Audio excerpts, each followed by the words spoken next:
Hello दोस्तों, power technical में आपका स्वागत है। आज हमारे पास माइक्रोटेक का 700 ईबी इन्वर्टर रिपेयरिंग होने आया हुआ है। दोस्तों इसमें बहुत ही इंटरेस्टिंग फॉल्ट है। इस फॉल्ट पर मैंने ये एक डायग्राम भी बनाया हुआ है। पहले हम ये जान लेते हैं कि इसमें फॉल्ट क्या है, फिर डायग्राम के माध्यम से समझेंगे। दोस्तों जब इसे हम मेंस 220 में कनेक्ट करते हैं तो दोस्तों ये इसकी आउटपुट बंद हो जाती है। हालांकि दोस्तों जब इसे हम मेंस में कनेक्ट करते हैं हमारा इन्वर्टर चेंज ओवर करता है और लाइट को बाईपास कर देता है, बट ये दोस्तों ऐसा कुछ भी नहीं करता है और इसकी आउटपुट भी बंद हो जाती है और बाईपास भी लाइट को नहीं करता है। तो सबसे पहले दोस्तों हम डायग्राम के माध्यम से समझेंगे, उसके बाद दोस्तों इसमें बताएंगे दोस्तों कौन सा कंपोनेंट खराब हो जाता है इस केस में। बहुत इंटरेस्टिंग वीडियो होने वाला है दोस्तों, वीडियो को थोड़ा सा भी स्किप मत कीजिएगा। हमने अपनी पीसीबी को इन्वर्टर से बाहर निकाल लिया है। एक बार और हम कंफर्म कर लेते हैं कि हमारी जो ये पीसीबी है इसमें फ़ॉल्ट क्या है। मैं आप लोगों को बता दूं, जो ये हमारी किट है, जो ये हमारा एक इन्वर्टर है, जब इसे हम मेंस 220 में कनेक्ट करते हैं तब दोस्तों ये आउटपुट इसकी बंद हो जाती है और ये लाइट को बाईपास भी नहीं करता है। तो इस फॉल्ट में होता क्या, मैं आप लोगों को बता दूँ। दोस्तों ये एक रिले है, मैंने इस तरीके से इसे दर्शाया हुआ है। इसमें 5 पॉइंट हैं दोस्तों। जो ये 2 पॉइंट हैं ये हमारी कॉइल है और ये हमारा कॉमन है, ये हमारा एनसी है, ये हमारा एनओ है। आप देख सकते हैं इस तरीके से। ये दोस्तों ये हमारे कॉइल के पॉइंट हो गए, ये हमारा कॉमन हो गया, ये हमारा एनओ हो गया, ये हमारा एनसी हो गया। एनसी नॉर्मल क्लोज, ये हमारा कॉमन से कनेक्ट रहता है। जब यहाँ पर हम 12 वोल्ट देते हैं तब दोस्तों जो कॉमन होता है ये कॉमन एनओ से कनेक्ट हो जाता है। इस तरीके से हमारी रिले वर्क करती है। तो सबसे पहले हम ये जान लेते हैं कि हमें आउटपुट किन किन पॉइंटों पर दी जाती है। तो दोस्तों जब हमारी ये पीसीबी होती है या इन्वर्टर होता है, हम 12 वोल्ट से कनेक्ट करते हैं और यहाँ पर हमको ड्राइव मिल जाती है। जब हम अपने इन्वर्टर को 12 वोल्ट से कनेक्ट करते हैं तो यहाँ पर हमें 3 से 4 वोल्ट हमें ड्राइव यहाँ पर मिलती है। जब यहाँ पर ड्राइव बन जाती है, ट्रांसफार्मर के ड्रेन के वायर से होते हुए वो ड्राइव ये मॉसफेट स्विचिंग करते हैं। तो दोस्तों जो हमारे ट्रांसफार्मर की टेपिंग होती है, 200 वोल्ट की टैपिंग होती है, वहाँ पर हमें 200 वोल्ट करंट मिल जाता है। और जब हम अपने इन्वर्टर में दोस्तों एक स्विच ऑफ ऑन के लिए एक बटन लगी होती है, जब उसे हम ऑन कर देते हैं तो दोस्तों यहाँ से 12 वोल्ट डायरेक्ट हमारे इस पॉइंट पर पहुँच जाते हैं। और जो हमारा कॉमन होता है, ये कॉमन हमारा एनसी से कनेक्ट होता है, ये हमारा कनेक्ट हो जाता है एनओ से। और यहाँ पर दोस्तों हमें ये 200 वोल्ट दी जाती है और ये 200 वोल्ट डायरेक्ट दोस्तों हमारी ये आउटपुट सॉकेट से कॉमन हमारा कनेक्ट होता है, हमारा आउटपुट निकल जाता है। हमने ये जान लिया है कि हमारी जो रिले के ये जो पॉइंट होते हैं कॉमन, एनसी, एनओ, ये किस प्रकार से काम करते हैं। अब हम ये जान लेते हैं कि दोस्तों यहाँ पर जो हमारे 12 वोल्ट हमें मिलते हैं ये कहाँ से आते हैं। तो सबसे पहले आप ये कंफर्म कर लीजिए, जो हमारा ये पॉइंट होता है ये हमारा डायरेक्ट 12 वोल्ट प्लस से कनेक्ट होता है।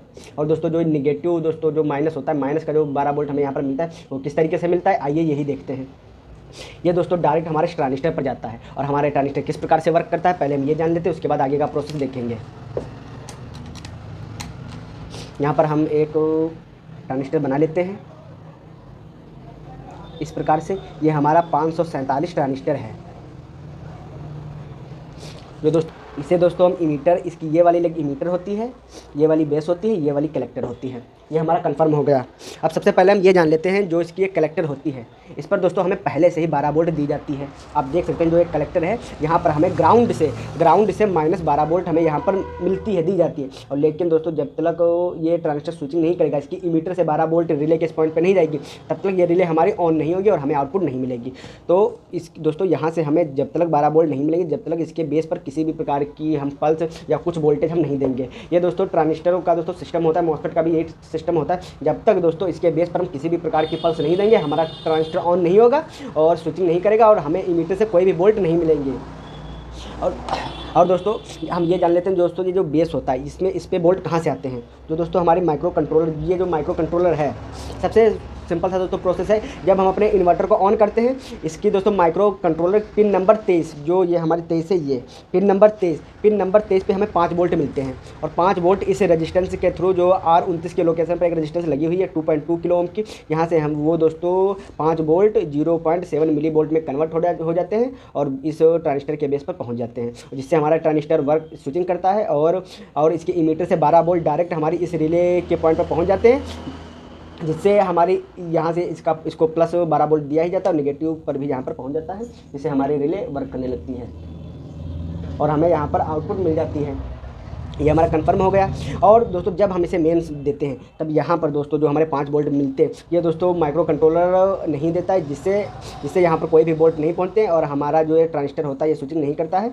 और इसका दोस्तों जो मैंने आप लोगों को बताया था कि इसका कॉमन एनसी से कनेक्ट रहता है और इससे कनेक्ट रहता है। और मेंस आप देख सकते हैं यहाँ पर मेंस 200 वोल्ट दोस्तों हम यहाँ से देते हैं और ये कॉमन के जो हमारा कॉमन के थ्रू कनेक्ट होता है, यहाँ से होते हुए आउटपुट सॉकेट से हमें 200 वोल्ट हमें मिल जाती है। इस प्रकार से दोस्तों हमारा ये पूरा सिस्टम काम करता है। और आप लोग ये भी देख लीजिए, जो ये हमारे 5 वोल्ट है, ये हमारे 5 वोल्ट डायरेक्ट यहाँ से होते हुए एक रेजिस्टेंस जिस RSC के लोकेशन पर एक रेजिस्टेंस 560 ओम की लगी होती है और यहाँ से 5 वोल्ट डायरेक्ट डिस्प्ले, जो ये मैंने लिख रखा है दोस्तों, आप देख सकते हैं डिस्प्ले कनेक्टर, इसके पिन नंबर 2 पर जाते हैं और ये सीधे जो हमारी ऑन ऑफ वाली LED होती है, ये दोस्तों 5 वोल्ट वहाँ पर डायरेक्ट जाते हैं, जिससे हमारी LED ग्लो करती है। हमें LED की फॉल्ट आ रही है, वहाँ पर किसी भी प्रकार से 5 वोल्ट नहीं पहुँच रहे हैं, तो आप इस रेजिस्टेंस को देख सकते हैं दोस्तों इस डायग्राम की सहायता से। हम इसकी PCB के माध्यम से समझ लेते हैं दोस्तों। ये यहाँ पर ट्रांजिस्टर लगा हुआ है 547, ये दोस्तों यहाँ पर ख़राब हो चुका था, इसीलिए मैंने इसे निकाल दिया था और इसका मैंने डायग्राम इस तरीके से बनाया है। आप इसका स्क्रीनशॉट ले सकते हैं और इस तरीके की अगर आप लोगों के पास इस तरीके की फॉल्ट आती है तो आप इस डायग्राम की सहायता से इसे बहुत आसानी से सॉल्व कर सकते हैं, इसे रिपेयरिंग कर सकते हैं। तो आशा करता हूँ आप लोगों को ये डायग्राम अच्छी तरीके से समझ में आ गया होगा। दोस्तों इसी तरीके के और वीडियो देखने के लिए हमारे चैनल पावर टेक्निकल को सब्सक्राइब जरूर कर दें।